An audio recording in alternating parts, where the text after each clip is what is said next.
A special thank you to each of our subscribers who make this channel possible. Here's today's story.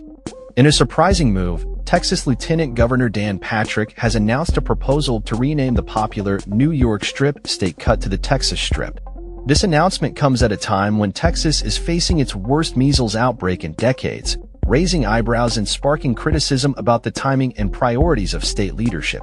Patrick took to social media to share his intentions, stating that he plans to work with lawmakers to pass a resolution that, while not legally binding, would symbolize legislative support for the name change. The proposal appears to be a jab at liberal ideologies, as Patrick seeks to promote Texas beef and its ranchers, arguing that the historical naming of the state does not reflect the state's prominent cattle industry. Texas boasts the largest cattle population in the United States, with over 12.2 million head of cattle, and Patrick believes that the state deserves recognition for its contributions to the beef industry.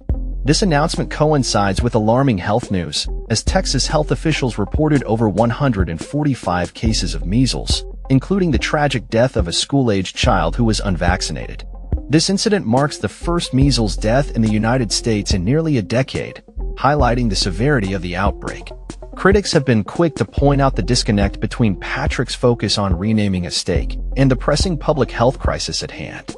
Social media users expressed their frustration, questioning the appropriateness of prioritizing a name change while the state grapples with a significant health emergency.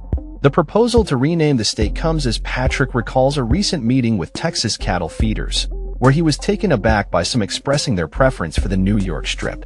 He emphasized that New York is primarily known for dairy cows and should not overshadow Texas's rich beef heritage.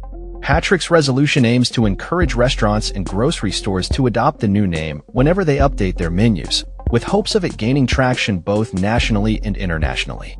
The lieutenant governor's remarks have drawn parallels to previous controversial statements he made during the COVID-19 pandemic, where he suggested that some elderly individuals would prefer to risk their lives rather than harm the economy. As Texas continues to battle the measles outbreak, the focus remains on vaccination and public health measures. In light of the recent events, health officials stress the importance of vaccines in protecting both individuals and communities from preventable diseases. The juxtaposition of Patrick's state proposal against the backdrop of a public health crisis has sparked a broader conversation about the responsibilities of elected officials and the need for prioritization in governance. As the situation develops, it remains to be seen how this proposal will be received in the legislature and by the public at large. That's all for this story. We upload videos every day covering many different subjects, so hit that subscribe button to stay informed. Thanks for watching.